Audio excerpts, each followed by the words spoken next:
Vastavalt Jõhvi vallas kehtivale heakorra eeskirjale on kinnistu omanikud kohustatud iga päeva hommikul kella 7 kinnistul külgneva puhastusala ehk kõnniteed puhastama lumest ja jääst ning samuti korraldama libedustõrjet antud puhastusalal. Libedustõrje all peetakse silmas, et kinnistute omanikud peavad puistama kõnniteid graanulitega läbimõõduga 2–6 mm.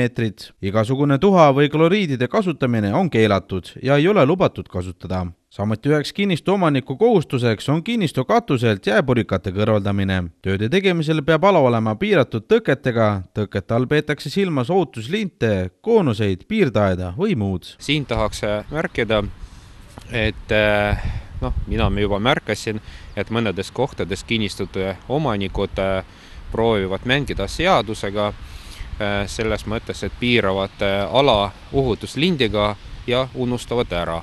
Selles mõttes, et ei täida oma kohustust, vaid katsuvad mängida seadusega. Et siin tahaks märkida, et selline tegevus ei vabasta kinnistu omaniku kohustuse täitmisest ja samuti tema suhtes sanktsioonide kohaldamisest. Nii nagu ütlesin, seadus